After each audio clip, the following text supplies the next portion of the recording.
Guess what day it is? You're listening to The Sports Blast with Aashish Sharma. Did you see Ridley on the sidelines holding that football? He looked so sad. Brian Rhodes. 138 rushing yards per game. The week before they allowed like 250. So it's a step in the right direction. David Pollard. I've listened to this like 20 times now, and I still can't figure out what he's trying to say. And Mark Lazell. He's the big catch guy. He'll make the big play.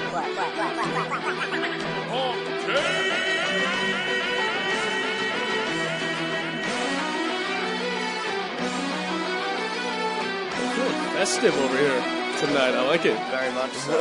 Happy holidays. Happy holidays to you all. Hi, everyone. Welcome to the Sports Blast on 1460 WXBR. Aashish Sharma, Brian Roach, David Pollard, and Mark Lazell here with you. As always, a jam-packed show. I think we'll be touching on every single one of our teams here in Boston on this show, so which is a good thing. Of course. Lots to go around. Of course. And obviously we all want to start with the sad news that just happened a few days ago. Rob Gronkowski once again will miss the remainder of the season and postseason after tearing his ACL and MCL. I think when I saw that hit, I didn't want to admit it, but when TJ Ward went at his knees, I cried because I knew it was an ACL tear right there. Oh, you knew it was terrible. I mean, the crowd reacted to the replay. I think the way that everyone did to the replay. It was so quiet. My gosh, it was honestly like it was a violent hit, and the way that his knee just. It was bad. It was bad right on sight, and you knew it was going to be bad. And it turns out, he's going to miss maybe up to a year potentially. Yeah, he got pummeled. It was really scary to watch. I mean, I saw Dustin Keller get injured, and I saw the same injury happen, and I knew right away that Rob Gronkowski was going to be out for the year. And it was just a bad moment for the New England Patriots. So I guess the question that's on all our minds right now is, are the Pats screwed? Can they win without Rob Gronkowski? That's something that obviously we will have to see now that they have 3 games remaining on their schedule, one against the Dolphins in Miami, and then follow that up with the Ravens. That one actually just got flexed out of the Sunday night spot. It's now going to be a 4:25 game, and then they've got the Bills to finish up. So if they can win out and keep that 2 seed, there's still hope, but it's going to be tough without Rob Gronkowski. Yeah, and they can win out. I think they can beat Miami, Baltimore, and Buffalo and go 13-3. And that should be obviously good enough for the 2 seed. It could be good enough for the 1 seed. Who knows what happens to Denver and Kansas City on the way there. But I think that it's so evident that the Pats' offense is so much better with Gronkowski. The statistics are ridiculous. 33 points per game with Gronk. 21 points per game without him. The red zone efficiency is 68% with Gronk, and it drops down to 41% without him. So, I mean, the stats are there, and it's obvious this offense needs him. And they did win at the beginning of the season without Gronkowski, but the defense was also a variable then when they were healthy. Yeah, and Gronkowski is a lethal weapon in the middle of the field. So that really, puts away the focus on the linebackers and maybe the safeties, and they'll do a double for the wide receivers outside. So, like, guys like Amendola, Julie Edelman, I mean, it's going to be hard for them to actually, prepare for every week because you don't know what defense is going to come at you. 508-588-9927. Call us and let us know your thoughts on how this will impact the Patriots. As you said, Mark, even when he himself is not getting the targets of the receptions, obviously it's a game of his presence and his ability to draw the double coverage and open up the field for guys like Amendola and Edelman, who, by the way, Edelman, I mean, this guy has been having a monster year. They go out and they get Amendola for 5 years, $30-something million, and Julian Edelman's the guy that's doing stuff. It's going to be interesting to see what they do this offseason with Edelman. He's going to be a free agent, so you got to consider franchising him. I mean, Aqib Talib is another guy that you'd probably want to franchise as well. So it's going to come down to a very interesting offseason. But try and keep your playmakers around, and Edelman's one of them, definitely. And back to what we were talking about with Gronk, I mean, he makes everyone on this team and on the offensive core better, and that goes from the receivers to the backs to Tom Brady. It just makes the Patriots ultimately harder to defend against. And it's huge that he's not going to be with this team. I think that they can win out, like I said. I don't know how far they make it in the playoffs. I don't see them really. I could see them beating Denver, They're not going to win a Super Bowl this year without Gronk. Well, here's the thing. If the Patriots do get the number 2 seed, right, they get a first-round bye and then a game in Foxborough. Hopefully, if it's cold, frigid temperatures, let's assume that they advance to the AFC Championship game. It's either going to be in Denver or in New England. Now, under the circumstances, considering it's January, Hey guys, you got to like Tom Brady's chances. You can't forget about like Cincinnati. Cincinnati could become. That's right. Brian makes an excellent point. Cincinnati's a game back. If they win and the Patriots lose, they have the tiebreaker. If they tie the Patriots, they take the number 2 seed. Yep. I'm sorry, I just don't trust Andy Dalton. He's one of the most inconsistent quarterbacks in the NFL. Well, I know, but if they get they get one win and win out, right, then they have, and the Patriots lose one, then they have the number 2 seed. The Pats do have the most easiest schedule compared to the two. Really? But they face the Ravens. No, but the Ravens they're starting to play better now, and the Ravens always. And Brian, you know this better than I. Brian, you know this. Tom Brady has awful numbers up in Miami. That's what I'm saying. The Patriots. Yeah. Down in Miami. Down in Miami. Yeah. Not up. Whatever. Yeah. I just thought I'd correct the direction. It's up if you go. You can go all the way around. The corrector just got corrected. Yeah. I mean, you can still go up if you want to go that way. Hey, when's the last time the Pats lost in Miami? When's the last time the Pats lost in Miami? 2009. Oh, 2009. But it's always a dogfight. It's always a dogfight, but they have their number. Well, yeah, but this year their defense is awful. Who's are you talking about? The Patriots. They're both pretty bad. Well, their pass defense was good in the beginning of the year, but Dolphins' defense is in the mix for one of the top defenses. And maybe against the pass, not against the run.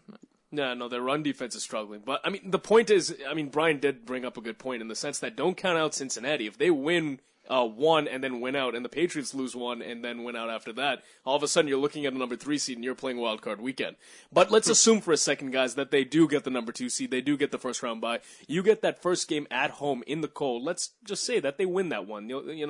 Let's just say for the sake of simplicity that they the top 4 seeds survive, so they'll be hosting the number 3 seed, which right now would be what, Cincinnati? Cincinnati. So Cincinnati at home. Then let's say they go to Denver. Denver, it's going to be cold there. Let's say, I like their chances in the cold despite it being at Mile High. And then guess where the Super Bowl is? That's out in the cold too, in New York or New Jersey rather. So weather conditions don't bother me because it's the big stage.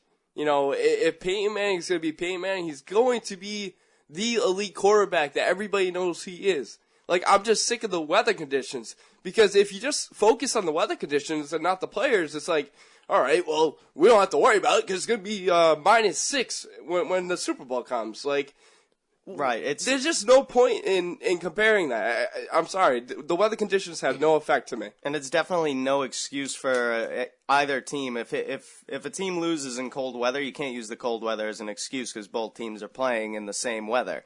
So I think it does sort of become a factor when you look at, the Patriots and Tom Brady. They have a lot of experience playing in colder environments. Denver's cold too, though. Yeah, and Denver is too. But Peyton Manning is, if we're talking about QBs and individual players, he doesn't have as much experience in the cold, but yeah, he's got a year under his belt. I agree with you that it doesn't matter and it shouldn't matter, but I think it plays a factor when you consider the teams that you see how he played in the cold last week. Yeah, I was gonna say this past week, they had 0-degree temperatures the other week. I forget, but against Tennessee, yeah, it was cold and they put up a lot of points.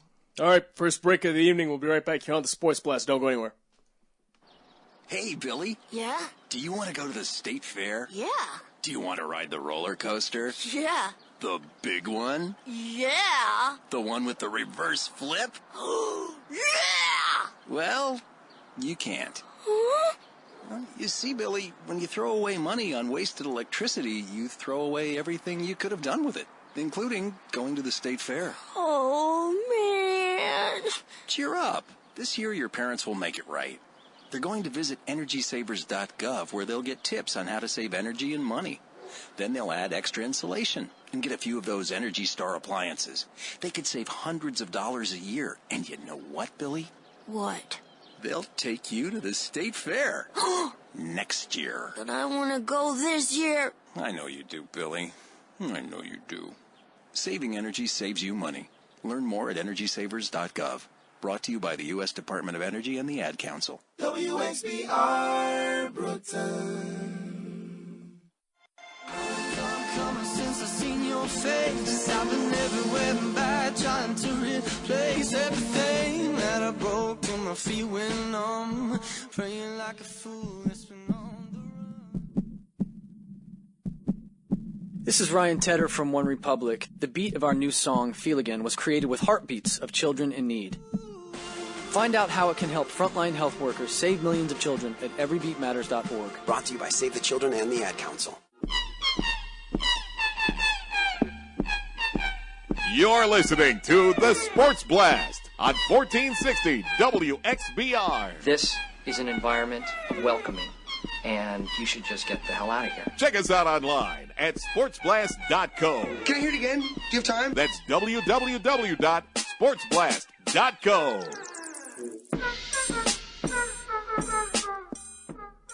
508-588-9927. That's 508-588-WXBR. We also have a brand new text line. Text us and let us know your thoughts. 339-244-3770. Continuing with the Rob Gronkowski discussion. Guys, he transforms the offense when he's in there. Regardless of how healthy he is, I'll take 60% of Rob Gronkowski over most tight ends. And now that he's not going to be in there, you're going to need someone to step up. And now we talked about Danny Amendola. We talked about Julian Edelman. How about Shane Vereen? This is a guy that got hurt opening day and didn't play again until, what was it, week 8, 9? And he has come back, and he has made a major impact. And I think he's an X factor going forward. You can't ignore Shane Vereen. Yeah. He's played great, and he's big on third downs. He's got solid hands, catches the football, secures the football. He's dropped a couple.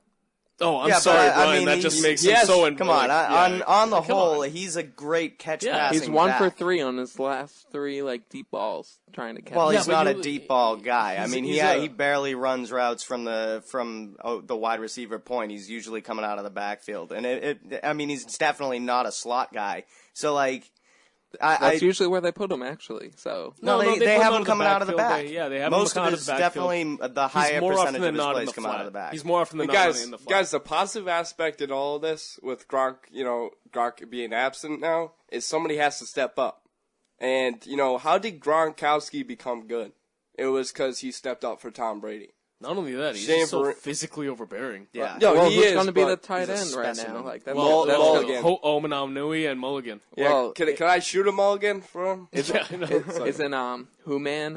Who-Man is hurt, but I don't think it's anything too significant. I hear they're signing another tight end. But yeah, they already did. What's his name? DJ Williams or something. Pending a physical, the practice right? squad. Yeah. No, he was on the practice squad. Well, isn't it still pending a physical, though? Yeah, probably. Yeah. So, but the point is, you're looking at your tight end situation. Who would have thought that at this point, going into this season, Devlin's going to have to step up, too. You wouldn't have Aaron Hernandez or Rob Gronkowski for two very different reasons. Yeah. I'm a little worried about the size of the offense at this point, too. I'm trying to think of the receivers. We got Edelman, Amendola, you got Dobson's been hurt. Dobson's been hurt. He may not play this Sunday. And Tompkins has been dealing with a hip thing, but I don't think that's I don't think that's why he slipped on the depth chart. I think it's because Amendola and Gronk came back. They better hope that Amendola is healthy because he's going to be a key part. I really feel like he's going to have to step up like his St. Louis days. Definitely. Yeah, Amendola, I don't want to say has been a disappointment, but Julian Edelman has been the guy that's really been working out of that, out of the slot. Well, that's because he's been healthy.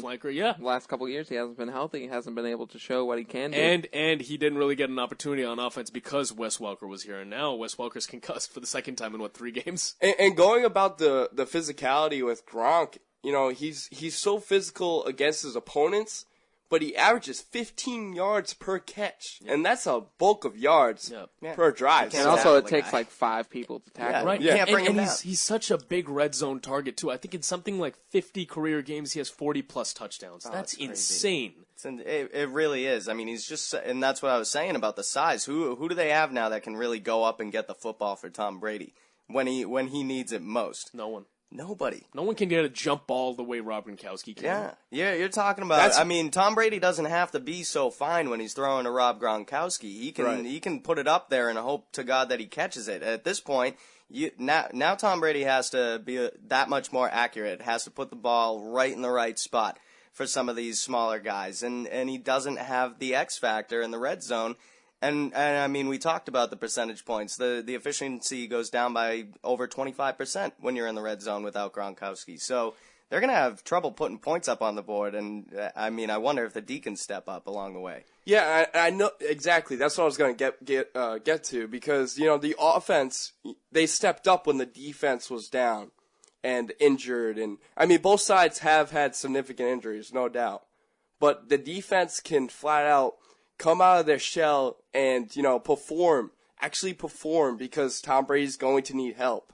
Tom Brady cannot do it all, guys. We know that. Right, No. and the help, I think, might come also in the form of Stephen Ridley, who was benched a couple games ago. We were talking about him on the sidelines just holding a ball, and before the show, we were talking about how, I think this was 2 or 3 shows ago, Brian predicted or said, you know, in a cautious way, hey, you know, you shouldn't get rid of Stephen Ridley. You shouldn't bench him for the rest of the year. What if Rob Gronkowski gets hurt? And we were all like, what are you talking about, Brian? Gronk is back. He's not getting hurt. I actually wanted to pull the sound, but I couldn't. But that, I mean, I don't know if he's got a crystal ball over there in that production room or what, but he was right. I think Stephen Ridley's He's been on the money this year. I mean, like all the predictions. I'm sorry, I don't want to raise your ego by any means, but it's true. I mean, all your predictions and stuff has been out of the blue and out of this world. But going back to Gronk, I really feel like the running game can actually, you know, build off of having a 2 tight end set and actually blocking. You know, the offensive line has been terrible. Gronkowski has been good at blocking. Like that's what's helped I know, the running but game. you have physical guys like Devlin. Maybe Hoo when he comes back. Well, Mulligan. Devlin's a running back. Yeah, he's a fullback. He's a fullback. If you want to get technical. He's kind of like a Charles Clay, Charles Clay of the Miami Dolphins. You know, Isn't Clay a tight end? He's a fullback tight end position. Oh, okay. He does a mix of both. That's why I think Devlin can actually step up for Tom Brady and actually, you know, block for the running game because the running game's gonna have to get going. Yeah, they're definitely gonna have to use Ridley more because he's their best runner. Yeah, he's a catalyst. When they're running the ball well, it's usually because of Stephen Ridley. Now, LeGarrette Blount is a guy that can step up How many times, carries did they all have this past week? Well, I know Ridley had 8 carries. Blount, Probably I'm not close sure. to I think, 13. I think didn't Blount you say had that 8 too. Blount had 8? I think no really? one had more than 8. Yeah. And you go back to the game where Stephen Ridley did not play when he was benched. I believe it was, against the Texans? Yep. Yeah. I mean, they did not run the ball effectively. You need Stephen Ridley in there, and that's something that I kind of keep waffling on because on the one hand, I want to play him, but on the other hand, I don't want to play him if it's going to cost them possessions on stupid fumbles when he could have just tucked the ball. Yeah. And if you're Stephen Ridley, now here's your chance. All right, you've been benched for a couple games. Did he get the message? Did he work on what the team? He talked to Folk. Kevin Fall? Yeah, about I thought you said Nick ball Folk. position. no, about Falk, about and you know how what? to secure the ball. It's funny because Falk was a guy who early in his career had fumbling issues. Yep. And he's a similar running back to Ridley if you look at that because hopefully Ridley can actually take that advice and go with it and learn how to secure the football because that's been his biggest problem and it's why he got benched. So hopefully now he's been benched a couple games. He comes back and hopefully he's got the message and he's got the picture and he's going to hold on to the football. Especially against the Dolphins who have a tender run defense. Right, and you need to use that to kind of build confidence if you're Ridley. Yep. The Pats have been such a resilient group. You know, whether it's an injury or they're playing bad, they always come back somehow. You know what I mean? Like this past Sunday, the onside kick. You know, it's just ongoing momentum for them moving forward, which is a great thing. But when does it become too much? You know what I mean? Yeah. You can only stay. You got to play 60 minutes. Exactly. That's the main thing with the Pats. Yeah, they have it's been an issue really since the Denver game, where we've seen time and time again they just go into halftime and they just look sluggish and lackadaisical, and then something happens. They make some amazing, miraculous adjustments. I think it has and come to out do in the second with half. Brady. Like he's been inaccurate in the first half. I mean, with his hand, I feel it, but isn't it? It's not just Brady. Yeah, he's been missing on deep throws. Yeah, no, I mean, look, I'm not. You can't put all the weight on Brady's shoulders. It's also the defense has been allowing. Although against Cleveland they only allowed 6 points at the half, but it's mostly been the offense. I mean, you could put a little bit of that on the defense as well. In fact, in the second half, they can't move the ball because they don't have a run game and Brady's inaccuracies. That's what I was trying to get at. Yeah, and all right, I think it's fair if you're gonna put the comebacks on Brady to put the reason that they fall behind on him as well. I'll say that that's fair, but I think that it's a combination of the whole offense. That's right. That's why I was trying to get. There's got to be a balance. There's got to be a balance of offense. with this team. And because there's if not right now. Without the running game, there's no balance. And it's that's one-dimensional. That's the key. Whatever, it's two-dimensional. Whatever. That's the key component right there. Yep. The running game has to perform. Yeah. They have to bring their A game every single game. The Pats can't keep falling behind like this, and they won't get away with it in a playoff game. Right. They will not be able to do this in the playoffs. So they I think, again, you kind of use these these playoff next few games will be more low scoring also. Sure. Well, yeah, they should be, but that's sort of the point, too. If you fall behind, you're less likely to come back. The highest offensive output from, like, all the touchdowns combined. Like, it was ridiculous. It was like 90 touchdowns in that game, in that day. That's crazy. Yeah, but bad defense performances all around. But I think that the one thing they need to do over the next 3 games, when you have some maybe softer opponents, Miami and Buffalo, and then you got a half decent matchup against the Ravens. Well, Miami's still in the hunt. They'll play you tough. Well, yeah, I think they will, but I think you still look at the next 3 games as an opportunity to make a staple and actually put up points in the first half and not fall behind. Right. You need to come out and get in front of some of these teams because it feels like the Pats have been playing from behind for the past 4 or 5 weeks. That's because they have been. Yeah. And you look at this game, and it's the Cleveland Browns at home. This should have been a gimme game, but you look at how big Jason this Campbell. win. He actually had a good game. He had 3 touchdowns over 300 yards. 33 fantasy points. Yeah, there you go. I'd honestly the best scenario for the Pats right now is to have but to have like a 13-10 kind of game. You don't want a shootout. I feel like, you want That's not going to happen, though. Yeah, but you want that game where the defense and the running game just comes and unless plays. E.J. Manuel throws picks like he did last week. Like, I think Buffalo Bills is the only game where it's going to be a low-scoring game. No, I could see the Ravens Joe game being Flacco, slow. I mean, I agree with that. I can see the Ravens game defense being like has that. been I agree with you to a certain extent, Mark, because, I mean, as much as a low-scoring game would show that the defense maybe has stepped up and has stolen a game for the Pats as opposed to the offense doing it, I still want to see the offense really get out to a big lead, First half of the season, the defense was keeping the Pats in games, now and now all the Yeah, injuries and everything. The injuries have now piled you need up. this defense to step up. And quickly, before we go to break, even though they were playing the Browns at home, and as I was saying, it was just kind of an type game. You're like, who cares? You just kind of look at this game and you say, wow, Cincinnati won their game. Yeah. If you lost on Sunday, you'd be the 3 seed right now. So it was a monumental comeback, not just in the way bad. that it happened in terms of touchdown, onside touchdown, but you need to stay ahead of the Cincinnati Bengals. Gostowski is that first definitely round bye. man of the match in that game. Oh, absolutely. I think you can make a case for him being one of the most important cradled players. that ball like it was his baby. Yeah, he was one of the most important players in that game, just being able to stick those long field goals. Good thing they kept him all season. Absolutely. All right, guys, we're up against another quick break, but we'll be right back here talking some Bruins. Don't go anywhere. This is Nnamdi Asamoah. I play football for the Philadelphia Eagles, but what I do off the field with United Way might be more important. I'm a volunteer tutor and mentor. Why? Because over 1 million kids a year drop out of school, and that's not okay. It takes 12 years to create a graduate, but it takes about the same time to create a dropout. And the difference between a child becoming one or the other could be me, or it could be you. Studies show that if we get to these kids earlier, their chances are better. And kids who read well by 3rd grade are more likely to graduate. So join me in United Way. Suit up and take the pledge. Become a volunteer reader, tutor, or mentor. Because when a child succeeds, we all succeed. Give, advocate, volunteer, live united. Take the pledge at unitedway.org. Brought to you by United Way, the Ad Council, and the National Football League. You're listening to AM 1460, the new WXBR, Brockton. A broadcast service of Azor Media, LLC.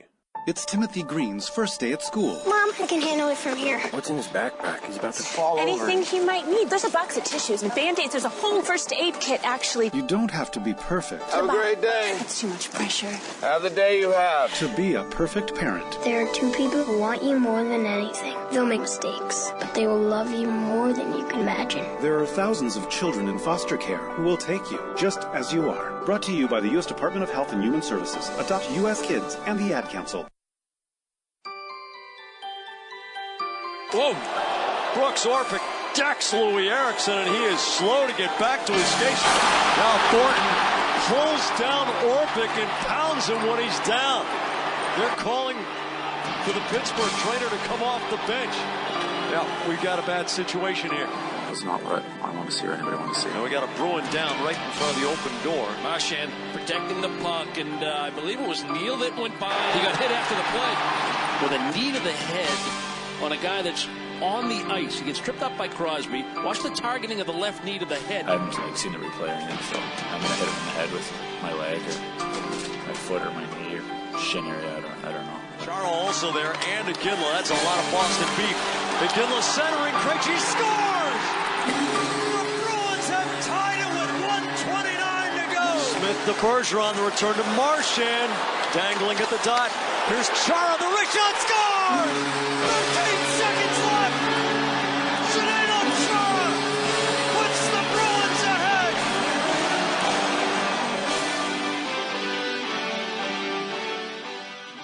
(508-588-9927). That's 508-588-WXBR. Obviously, a lot of Bruins stuff to get to. I want to talk about Shawn Thornton. He has a hearing scheduled for Friday to talk about his hit on Brooks Orpik, which, Thornton has a history of always being the guy. He's the guy that's going to stick up for his teammates, the enforcer. Mm-hmm. When Mark Savard got taken out by Matt Cook, he was the first one to confront Cook. That's just his role. But this was out of bounds, man. This was crazy. 100% out of bounds. What are you doing? Over the top. It was honestly, just as a Bruins fan, it was almost weird to see it happen because you're so used to Thornton being that stand-up guy he's a poster boy for what fighting is supposed to be in the NHL and how it's supposed to be done. He's a respected, tough guy. So, do we have that sound from Shawn Thornton, Brian? Yeah, this is Shawn Thornton after the game talking to reporters.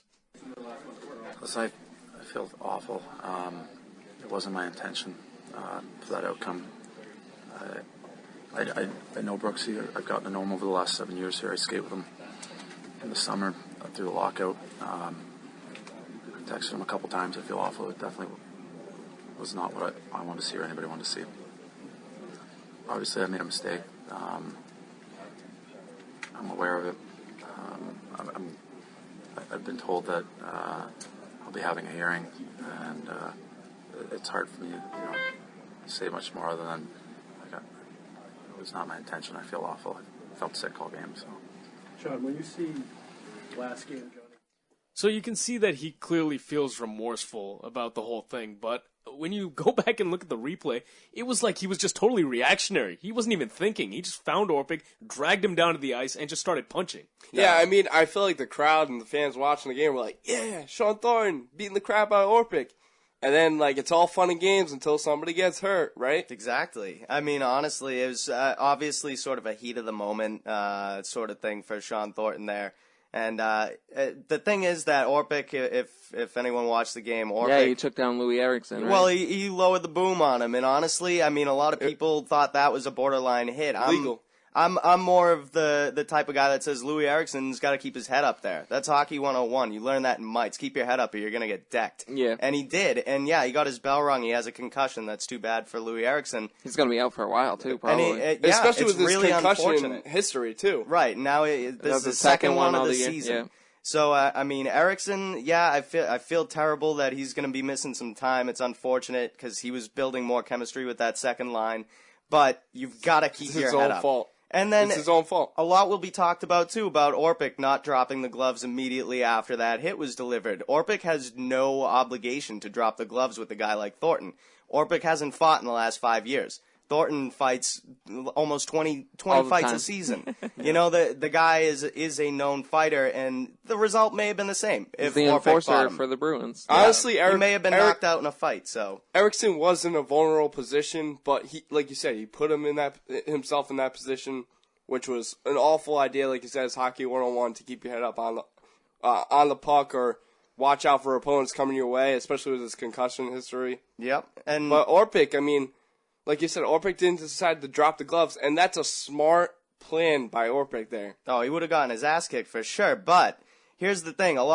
This is part of the reason why people are using this now to say there shouldn't be fighting in hockey, but also on the other side, people are saying if Orpik drops the gloves there, because you've seen people who can't fight or don't want to fight someone actually get into a scrum with someone, drop the gloves, you tie them up, you pull them down, fight's over, none of this happens. I mean, and so that's one reason that you could support fighting in hockey, because it does get those big emotions out. Yeah. And Shawn Thornton wasn't able to let out his anger on Orpik. He wanted to pound him. He did. And now the people that want fighting out of the game have ammunition. They say, look, now this is why we want fighting out of the game, because there's unnecessarily going to be incidents like this where it's legal to fight, but obviously what Shawn Thornton did just crossed so many lines. And if you look at this and what would surprise you? Like 15 games? Like a lot of people are saying 8 to 10 games. It wouldn't surprise me. I mean, it's a minimum of 5 for an in-person hearing, so I would expect 10. I think 10 is good because Thornton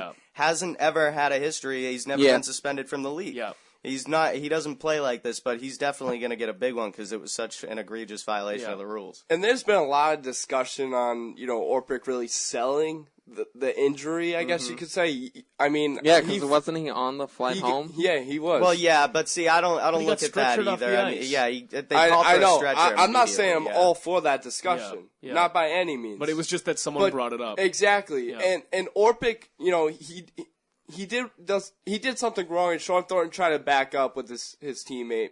Right, and that's his job. Crossed the line. His job is to defend your teammates, and yes, Shawn Thornton definitely crossed the line. He's going to be suspended, and he deserves what's coming to him. Isn't it funny in the audio he calls him Brooksy? Because they've played together. Right? They have played together, and a lot of these guys. That's a tough decision. A lot of these guys have spent time playing together throughout the league, and so it's definitely something where you can tell Shawn Thornton feels terrible after the whole thing, but again, it's hindsight 2020. He did what he did, and now he's going to have to pay for it. But speaking of owning up, James Neal, on the other hand, I mean, obviously, what a joke. Thornton's violation was way more egregious, way more of a crime of passion, sort of. Whereas James Neal needed ahead of Brad Marchand. This guy is such a weasel. It's ridiculous. I mean, do we have his audio? Can we play it? Skating by him. I haven't seen the replay or anything, so I mean, I hit him in the head with my leg or my foot or my knee or shin area. I don't know, but I mean, he's already going down, and I guess I need to try to avoid him. And but I have to look at it again. I haven't got a good chance to look at it. How do you not feel that impact off your knee? I hit him with my shin, my foot. He even said foot. Knee. I don't know.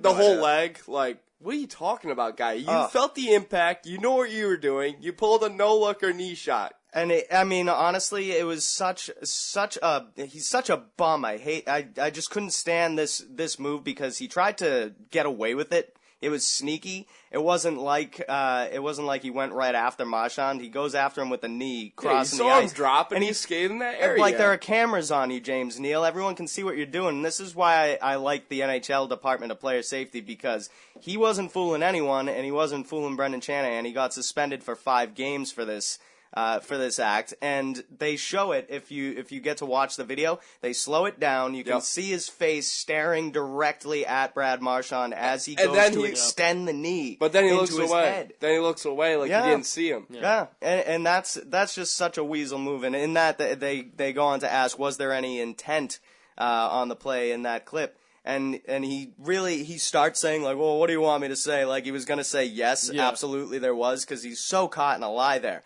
But he went back on it, because that's the Pittsburgh Penguins way. And that's it's this Crosby-esque entitlement. You do it to me, it's a problem. I do it to you. We're not going to talk about that, though. I mean, did you hear that quote by Crosby? He said, I really feel like the Eriksson fight really, escalated the actions by Thornton. Yeah, I mean, that's how the Penguins would feel about it. And honestly, the best thing, and this is where Bruins fans need to relax a little bit about Shawn Thornton and the fighting thing, because some people would say, oh, wouldn't you get some satisfaction out of seeing Shawn Thornton beat the crap out of Brooks Orpik? No, I got more satisfaction out of seeing the Bruins score 2 goals in the last minute and 30 seconds and beat the Penguins. And this is 6 out of 7 now that they've beaten the Penguins, going back to last year in the playoffs when they swept them. So, I mean, the Penguins, they can say what they want. This was an ugly game for both teams, and Claude Julien said it best after the game. There are two teams responsible for this, and that's the truth. And there was an injury on the Bruins side, there was an injury on the Penguins side. That's how a lot of these big matchups and intense bouts between top teams in the league turn out.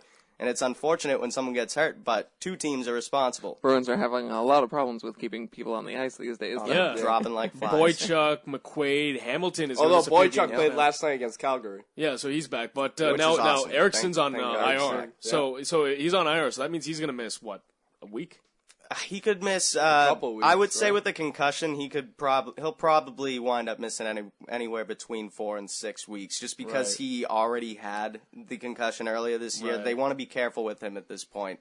Yeah, you don't want to. And it's unfortunate because he was starting to Right. find a groove with that second line, as you were saying. And now they're going to lose Thornton probably for, who knows, 10, 11, 12 games, depending on his suspension. Right. So and the good thing for the Bruins is their depth and their system is going to keep them winning because they've got guys like Riley Miller. Riley Smith has almost stepped up seamlessly into that second line spot, and he's scored, I believe, twice since Louis Eriksson went down. He came over in the Dallas Star deal, right? Yes. Right, and he's been a really underrated part of that trade. He's been the best part of the trade so far. He's got more goals, more points. He's outshone Louis Eriksson. Yeah.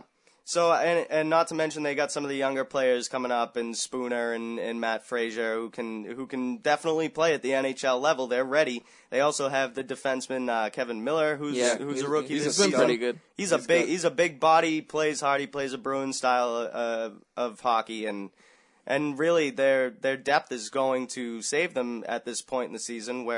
And that's what you need during a long 82 game season of hockey. You're gonna have players go down. And you want to have that depth in that system that's going to keep you winning games despite you not having your top players. And these are the Bruins have it. These are pivotal times, where you kind of look at the GM and you're like, wow, what a job he has done. Oh, yeah. You know, the depth. I like their backup goalie, too. Their backup goalie. Johnson's been playing great, Riley Smith has been the unsung hero of the there's no doubt. He's been the guy that's Krejci needs to step up like when Thornton's recently, out. yeah. Right, the first line, it's a good thing they're still intact. They're the only offensive second line has done nothing since injured. Sagan's been gone. Well, yeah, the second line has different responsibilities though, because with Patrice Bergeron on that line, they're usually pinned up against the top offensive line of the opposing team, and they're a defensive line more so than an offensive. They create offense through the defense that they play, but with Kelly gone down, and now Riley Smith up onto the second line, we were starting to see Carl Soderberg develop a lot more. Yeah, he was playing great with Kelly and Smith on that line, so we're going to see maybe a lacking of Carl Soderberg a little bit because, they're going to be jumbling those final two lines now. Regardless, the Bruins' depth, I mean, they've won twice since Eriksson went down, since that Pittsburgh game where they lost a lot of their guys. Oh, yeah. And I think they're going to continue to win games. Obviously, it's a long season, so hopefully come playoff time, they'll be ready to go. And that's what the Bruins make do. another Stanley Cup run. Yeah, I think that they are very poised to make another Stanley Cup run. They're at the top of the East again. It's a long season. I think the game against the Pens really, was the climax of their season kind of, because you want to get one of those games where it's a rough and tough kind of game and a scrappy game, and you win at home. That's the best part. You win at home. And the thing with the Bruins is they seem to play their best hockey when it gets to the playoffs. I mean, you just go back to last year. I mean, they had their moments where they sleepwalked through the regular season, and they towards just the beginning they slept through and, a lot. And that speaks again to that defensive system. Defense wins you hockey games, and great goaltending wins you hockey games. And Bruins got it in spades. Bruins are 10-0-2 in the regulation since late October. Oh. So they've been on the money. A lot of points. All right, 508-588-9927. Quick break. We'll be back talking some Red Sox hot stove. Don't go anywhere. My name is Tom Thornton. And my name is Cindy Thornton. We're retired, and this is how we live united. We decided to volunteer with United Way at our community free health clinic. United Way is how we contribute, because we know our time and money are going to the right places. Judging by the thank yous we get at the clinic, I'd say we're doing the right thing with our retirement, too. We're Tom and Cindy Thornton. We volunteer at our community free health clinic. We don't just wear the shirt. We live it. Give, advocate, volunteer, live united. Go to liveunited.org. Brought to you by United Way and the Ad Council. Very local, very southern New England. This is the new AM 1460 WXBR Brockton, a broadcast service of Azor Media, LLC. Happy Wednesday and happy holidays, everybody. Here are tonight's headlines. Patriots tight end Rob Gronkowski will miss the remainder of the 2013 season. He sustained a torn ACL and MCL after a blow to the knee by Browns safety TJ Ward. In the same game, the Pats pulled off the unlikeliest of comebacks, down by 12 points. With a little over 1 minute to go, the Pats scored 2 touchdowns and recovered an onside kick in between to beat the Browns 27-26. The Dolphins are next for the Pats. Kickoff is in Miami at 1 p.m. The Bruins beat the Calgary Flames 2-1 on 2 third-period goals from David Krejci and Riley Smith last night. Shawn Thornton will have an in-person hearing with the NHL Department of Player Safety on Friday, where he will be suspended at least 5 games for his attack on Brooks Orpik against the Pittsburgh Penguins last Saturday. The Bees continue their trip through Western Canada as they visit the Edmonton Oilers tomorrow. Puck drop is at 9:30 Eastern Time.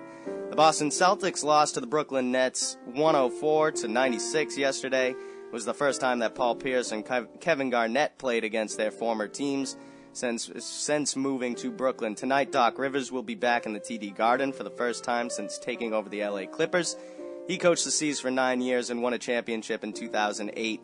The Celtics enter the game atop the Atlantic Division with a 10-13 record. Tip-off is at 7:30.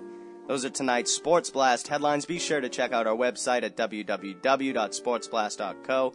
Like us on Facebook, tweet us at 1460 Sports Blast, and text us during the show. The number for that text line is 339-244-3770. Again, that's 339-244-3770. I'm David Pollard. Don't go anywhere. The Sports Blast continues right now. You're listening to The Sports Blast, getting you over the hump every Wednesday, 7 to 9 p.m. For the rest of your lives. Right here on 1460 WXBR. Classic. So according to John Heyman, I believe of CBS Sports, Matt Kemp is no longer an option for the Red Sox. I know last week we were talking I know we were talking last week about how the Red Sox were going to try to make a move for Matt Kemp, and I was like, no, the contract, I don't like it. He's got 6 years, 128 remaining on that contract, and apparently the Dodgers are willing to eat a significant portion of that. Now, we don't know what that means. What is significant? Is it $20 million? Is it $10 million? But in my mind, if they're willing to make that a 6-year, $100 million deal for whatever team is going to acquire from Matt Kemp, if you're the Red Sox, you have to at least consider it. Think about it, yeah. Yeah. Nah. No? No. Brian's like, I'll pass. I mean, why not? He's been injured the past 2 seasons. The past, 2 seasons, he's done nothing. 179 games played. That's nothing. With 29 home. That's what I'm saying. I'm agreeing with you. But here's the thing. If he can go back to being Matt Kemp from 2011. You don't know that, though. 39 home runs, 40 steals, 324 average, 126 RBI. What would you give up for him? Alan Webster and Will Middlebrooks. What? No. I believe Nick... What are you saying? That's like the apocalypse trade. Like, you're giving up. I mean, look, Will Middlebrooks is already being forced out of Boston. It depends on how. It really does. And Will Middlebrooks is already being forced out of Boston. I don't know if I like that, but I would consider Matt Kemp. Now, I had to look at the numbers. I had to look at how much was left on his contract because I know he signed that 8-year, $160 million deal after 2011. But when I saw that the Dodgers were willing to eat a lot of that salary, it got me thinking, if I'm willing to give Jacoby Ellsbury $5 and $90, I would kick the tires on giving Kemp $6 and $100. Yeah, I would. Nick Carfano of what was he right for the Boston Globe? Nick Carfano, yeah. Yeah, Carfano. Yeah. He actually said that Charrington was not interested anymore because there's too many complications to get a deal done. Yeah. And that's probably because of his salary, of course, and also because of his injury history and what they want for. Right, prospects. But they probably wanted Matt Barnes, whatever. Right, no. But when you look at the injury history, I mean, before that, he had played in 300-something straight games. Now, obviously, he's had 2 different surgeries on his non-throwing shoulder. He's had hamstring issues. He's had an ankle injury. But part of me kind of thinks I'm willing to take that risk if he can turn back. Look, he's 29 years old. He's not like ancient. He's not like 40. No. So, I mean, part of me is like, He's you still- know what? he's still in his prime. Yeah, he could still turn back into Matt Kemp. But now, he might lose some power. He might not give you 30-plus home runs every single year. But if he can give you 25 and 100 with a few stolen bases, like 20, good average, I think his average was 283 career. So I mean, he's not bad. That's pretty good. I'm pulling up the stats, and in 2011, that crazy year where he hit 326 with, or rather 324 with 126 RBI, 39 home runs, 40 steals, insane Imagine numbers. if you could get that back. Yeah, and especially put him in Fenway Park with that swing. I mean, I wish I almost. Is he a wish, lefty or a but- righty? He's a righty. He's a righty. Right over the monster. He would pepper right that over the wall. monster. I'm telling you. 293 Salt career and pepper. average, by the way. 293 career. 293, That's okay. insane. I still don't trust him. Well, see, and I don't Where- necessarily hate that. Where would he they- play? Right field? Center field. Center field. Yeah. Center field. Well, or Yeah, you center fielder. move Victorino to center as But well. but either way. Kemp is a center fielder. Why would you Yeah. want to unnecessarily move him? Victorino did well in right last year. Yeah. I would Yeah. kick the tires on it, but it looks for the time being like that deal is no longer in place. And Which- the Dodgers are desperate to shed that salary Yeah. because they've got a They've ton of got outfielders. Mariners. They've got Puig. Really, they've they were got Crawford. they were happy about it like last year. Like, let's